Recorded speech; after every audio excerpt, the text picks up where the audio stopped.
Good afternoon. My name is Elizabeth Buller, and I'm the President and CEO of Scarborough Health Network. Premier Ford, Minister Elliott, and Minister Blethenfalvy, welcome to Scarborough Health Network's Centenary Hospital. We are so pleased to host you today for this very important announcement. I would like to thank you and your government for your ongoing support and commitment to improving healthcare and health outcomes in Scarborough. Working together, we have been and will continue to support the people of Scarborough. COVID-19 has shown us that not all communities are impacted the same during a health crisis. Scarborough is one of those communities that was disproportionately impacted more so than other regions and neighbourhoods due to a number of social determinants of health that have defined our community for decades. Throughout the pandemic, we have been out in our community expanding our reach to support long-term care homes, schools, seniors residents, and local businesses. Your announcement today and the supports we have received from the Government of Ontario have been vital in helping us provide exceptional care to our Scarborough community and residents. Premier, thank you again for being here today and for your commitment to deliver real results for the people of Scarborough. I'd now like to invite Premier Ford to the podium.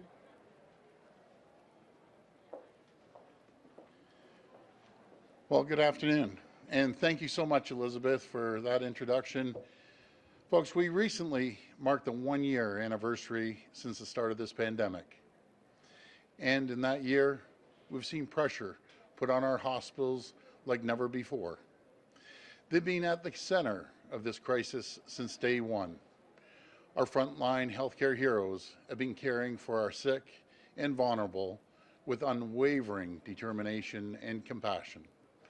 To the doctors, nurses, and staff here at Scarborough Health Network and every other hospital across the province, I want to say thank you. You've made us all so proud. I want to reassure our hospitals that we will continue to have your backs during this extraordinary times. That is why we're announcing today over $1.2 billion in funding to help hospitals manage the financial pressures created by COVID-19. This funding will help hospitals strengthen their financial position and recover lost revenue due to the pandemic, so they can continue the incredible work they're doing now and once we've beaten this virus. Focus on our next challenge, which is tackling the growing surgical backlog. I want to thank my Scarborough MPPs, Christina Midas, Minister Raymond Cho, Aris Babikian, and Vijay Tenagasalam, for advocating for the communities and local hospitals. And I'll tell you folks, you have Ford champions here in Scarborough that are advocating constantly, no matter if it's transit or hospitals. Our provincial vaccine delivery plan is how we will come out on the other side of this pandemic and return to normal, because more people vaccinated means less COVID-19 cases needing hospital care. And we're making tremendous progress. We have mobilized our pharmacies, primary care settings, mass immunization sites, mobile clinics, and of course, our hospitals. Everyone on Team Ontario has been doing their part, and the numbers speak for themselves. As of March the 21st, more than 1.5 million doses have been administered. And we have fully vaccinated more than 299,000 people, and that just means we have double doses into almost 300,000 people, leading the country. And we're expanding appointments through our online booking system. Individuals aged 75 plus, effective today, ahead of schedule. This could not have been accomplished without the dedication and hard work of an army of frontline healthcare heroes. We're so grateful to them for the vital role they've been playing in the fight against this virus. But we must do more. Ontario's capacity to deliver vaccines continues to increase, and the reality is we don't have anywhere near enough doses. We need the federal government to ensure we get a steady and reliable supply of vaccines, so we can continue to maximize the numbers of needles and arms every single day. By working together, we will beat this virus. Thank you, and God bless the people of Ontario. Now I'll hand it over to the Minister of Health.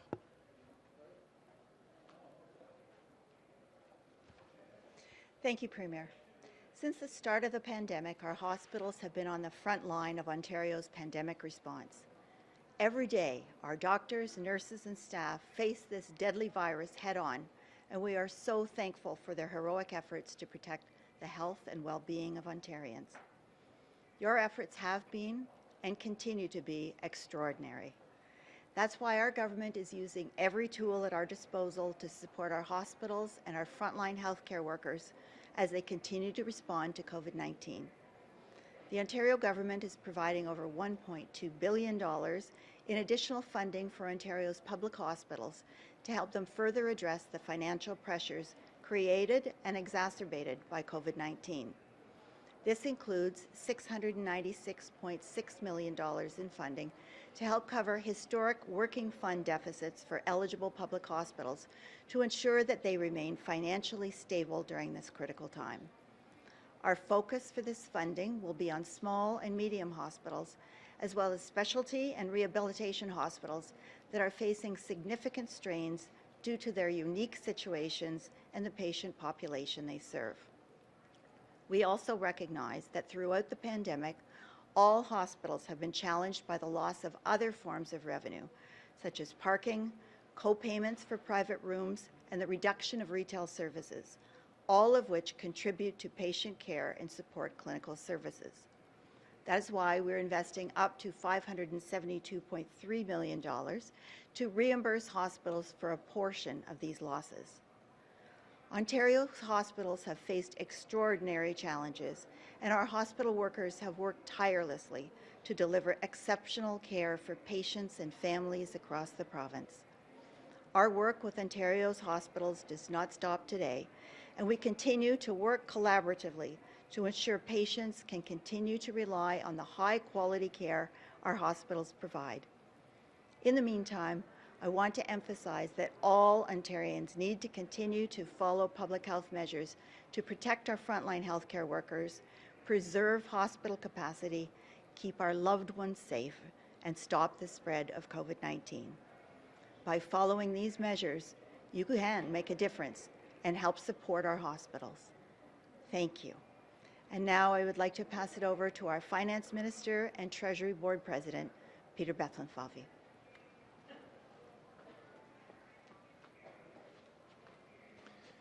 Well, thank you, Minister Elliott. It's been almost a year since Premier Ford made a clear, non-negotiable promise to the people of Ontario. Your government will do whatever it takes to protect you from this pandemic. Our frontline heroes have sacrificed so much over the past year, and our government will continue to help keep them safe and support them in delivering the high quality of care that the people of Ontario need and deserve. Making sure our hospitals and the healthcare system have the capacity they need to care for people during COVID-19 and beyond is part of that. Y compris s'assurer que les hôpitaux ont les travailleuses et travailleurs ainsi que l'espace dont ils ont besoin pour protéger la santé de la population pendant la pandémie de COVID-19 et après. To continue to protect people's health, it is vital that we ensure hospitals remain on stable financial footing at this critical time. This $1.2 billion investment will help relieve that burden by further supporting hospitals impacted by COVID-19. Today's funding builds on our record investments over the last year, including purchasing additional supplies and equipment for hospitals for COVID-19 testing, and critical investments to buy more PPE and supplies. This Wednesday, I will deliver Ontario's 2021 budget. Our government's second pandemic budget will focus on protecting people's health and supporting people and job creators who are continuing to struggle during these tough times. We have been fighting COVID-19 for a year now. Our budget will finish the job we started last year. And as I always say, you cannot have a healthy economy without healthy people. Supporting the financial stability of hospitals across the province isn't just necessary for our health, it is essential for our economic recovery. That's why, in the 2021 budget, we will continue to invest in Ontario's healthcare and long-term care systems for our urgent fight against COVID-19 and to strengthen it for future generations. Ontario will continue to make investments to ensure a strong healthcare system that is there for patients when they need it. And I encourage our federal partners to come to the table with their fair share as well through the Canadian Health Transfer. While we are not yet out of the woods, hope is on the horizon. Thank you to the doctors, the nurses, the personal support workers, staff, and healthcare workers across the province for protecting our health. And thank you to everyone for doing your part to keep each other safe. I want to pass it back to the Premier for any questions. Thank you. We'll go to the phone line for questions. First question, please. Your first question comes from Shalima Maharaj with Global News. Please go ahead. Hi, Shalima. Hi there, Premier. Hi. My question is about the pharmacy pilot involving the COVID-19 vaccinations. It currently includes Toronto, Kingston, and Windsor-Essex, but there are some areas being underserved right now, including Northwest Toronto. Peel isn't on that list just yet. Mm-hmm. Can we expect the pilot to be expanded anytime soon? And if so, when and where? Well, good question, Shalima, and thank you for that. We're going to double the amount of pharmacies up to 700. We have 350. Really want to focus on the Peel region, York and Toronto, and I've used this example all the time. Yes, we have bushfires all around the province, and we need to address those, but we have an inferno happening in other regions, be it Toronto, Peel, and York to a certain degree. So we're going to make sure we focus on those regions, and it goes back to one thing. You know, we're at a fraction of our capacity. We need more vaccines. We should be having 3,200 pharmacies. We aren't even at 25%, take up on the pharmacies yet. But as soon as we get more vaccines, we'll be able to ramp it up even more. Follow up? Obviously, right now with the ramp up to 700 pharmacies, that's good news. But we've been talking to a number of pharmacies, including Shoppers Drug Mart, and they tell us that the majority of their pharmacies no longer have any doses left. Yeah. So when can they expect to get their new shipments to even make this rollout, the continued rollout, possible? Yeah, that's the disappointing thing when we don't have a guaranteed supply chain, and supply chain is the critical word here. And you aren't too sure. This week we thought we were getting excess of over 300,000 Modernas. That's been cut in 1/3, so we're only getting 90,000. We don't know when we're getting the AstraZeneca. It makes things very, very challenging. There's no one who wants to ramp up these pharmacies more than I do, and I understand their frustration. You know, we've been moving forward with the supply chain and trying to keep at least 1 or 2 or 3 days in stock. And you see what happens with was my friend out in Saskatchewan, Premier Mo. You know, nothing's worse than you ramp up. You got to take it all down, as we saw in the city of Toronto back in January, February, and restart it up again. And then on top of that, you got to call tens of thousands of people to say, sorry, we're changing our appointment. So we need vaccines. That's what it comes down to. Next question. Your next question comes from Julianne Lemerex with Radio Canada. Please go ahead. Hi, Julianne. Good afternoon, everybody. My question is for Minister Declan Falvey. Yeah. Et Monsieur le ministre, j'aimerais vous entendre en français sur le budget de mercredi. À quoi peut-on s'attendre pour favoriser la création d'emplois en Ontario? Est-ce qu'on peut s'occuper de ça maintenant ou il faut attendre la fin ou la levée des restrictions? Jusqu'à quel point vous êtes inquiet sur le haut taux de chômage en Ontario? Oh, merci pour cette question, Julienne. J'aimerais dire premièrement que la tâche numéro 1 pour notre gouvernement est protéger la santé et les emplois de tous des Ontariens. Et la tâche n'est pas encore terminée. Nous avons un plan pour distribuer le vaccin contre la COVID-19 à tout le monde qu'ils veulent et on va faire ça. Alors, en fait, restez à l'écoute jusqu'à mercredi, mais enfin, on doit finir la tâche numéro 1, comme j'ai dit, c'est de protéger toute la santé et les emplois de tous Ontariens. Merci. Follow-up? Merci beaucoup. My next question is for Minister Elliott. Minister, last week, Christian Dubé, the Quebec Minister of Health, got his AstraZeneca vaccine in front of the camera to try to convince people to get their shot. Are you planning to get your vaccine soon, and will you do it in front of the cameras?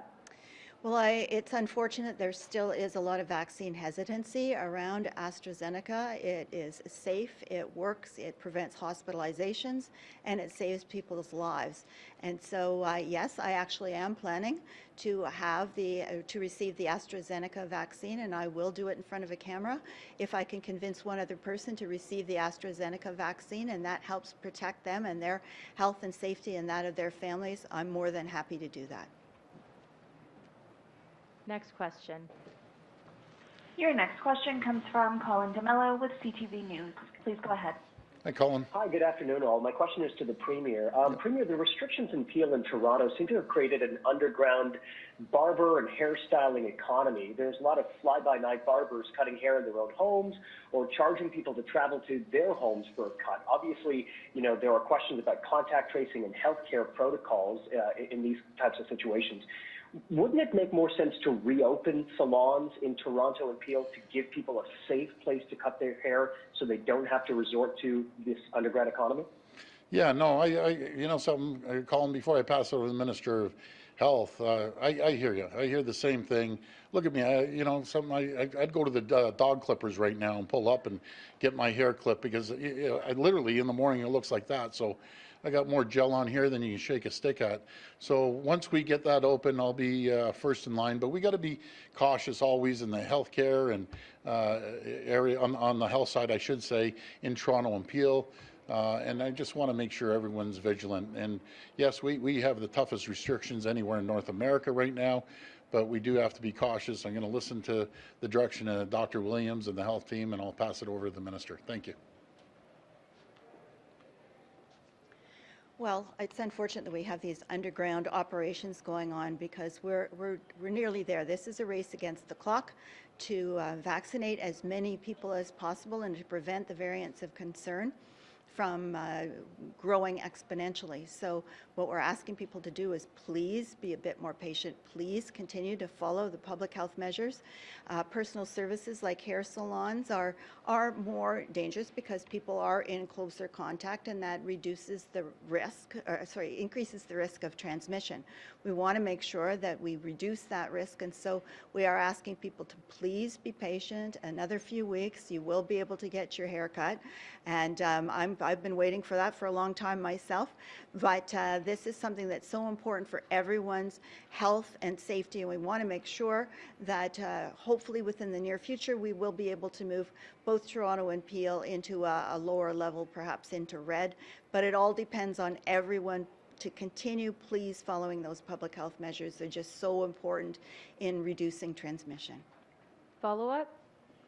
Thank you. Back to you, Premier. Over the weekend, I think we saw a lot of people, sunshine on patios in Toronto and Peel. So your government is expanding indoor and outdoor dining, yet restaurant workers who have to encounter hundreds of unmasked diners every single week, they aren't being prioritized for the COVID-19 vaccine right now. I'm wondering, should they be moved up the list, seeing as they will be seeing more and more people as the weather turns nicer?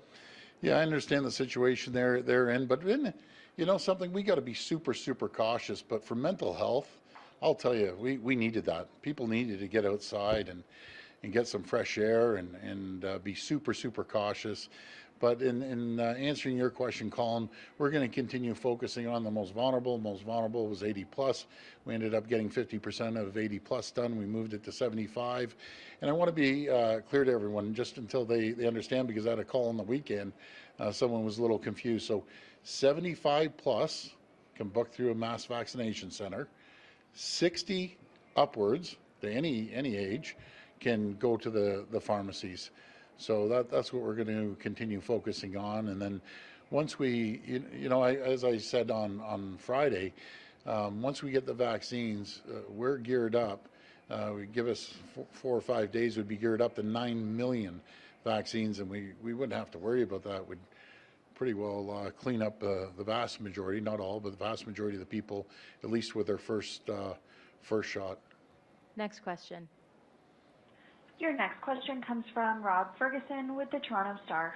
Please go ahead. Hi, Rob. Hi, Premier. We've noticed that on the weekend again, the vaccine numbers were quite low, about 31,000, half of what they were on Friday.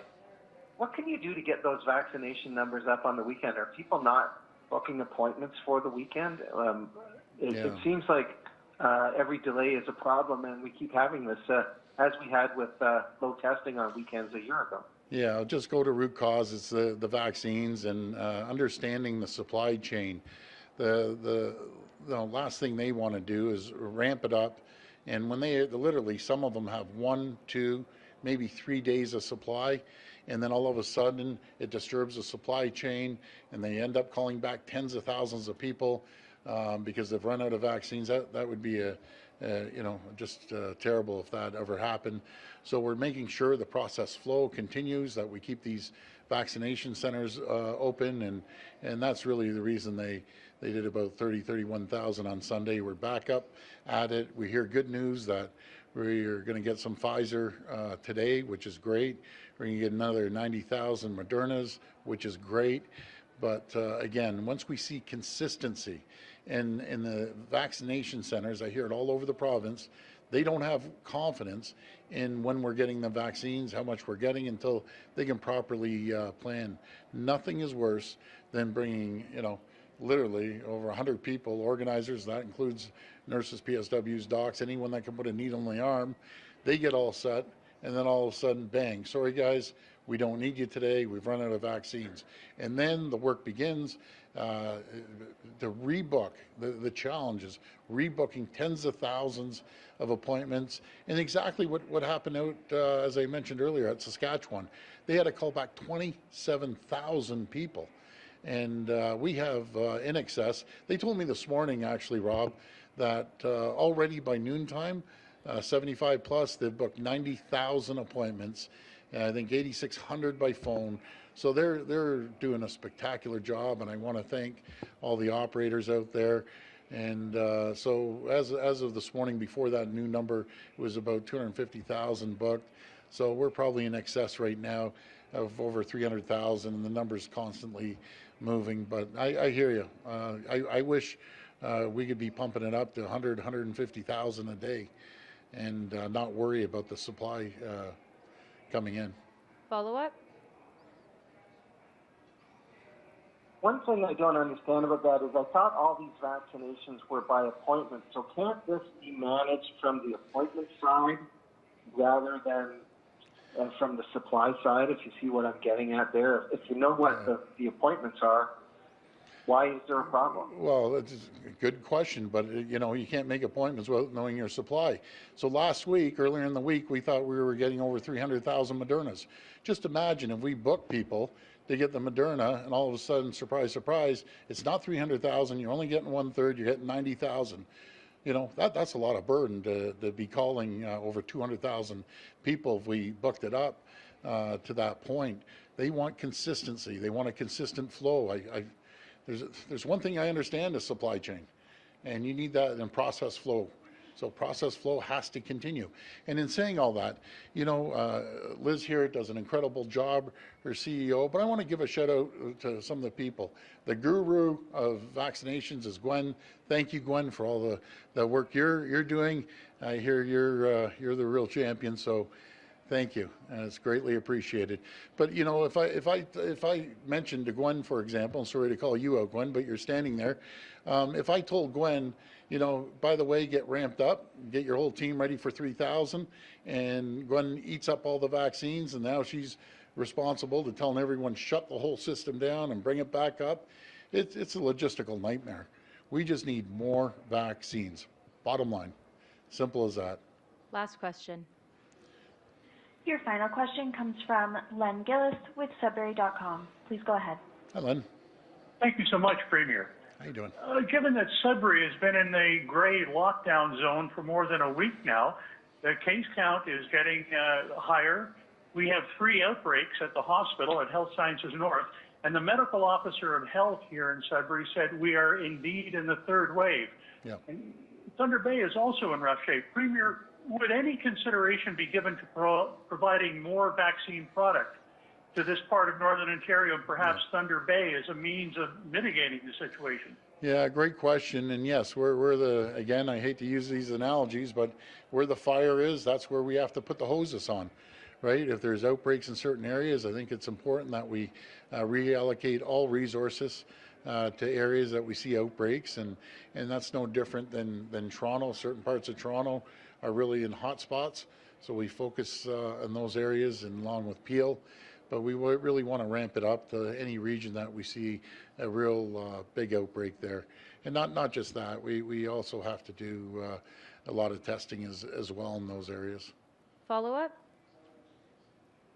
Premier, your Operation Remote Immunity sure got a lot of praise for being efficient and effective. And, you know, there's many other small towns across the north that are not Indigenous that would benefit from a program like that. Yeah. What about rejuvenating Orange and creating some sort of a vaccine flying squad for small towns, you know, that are often 1 or 2 hours away from the larger towns, or even remote mine sites like Iron Gold? You visited Iron Gold. Right. You know how remote that is. Absolutely.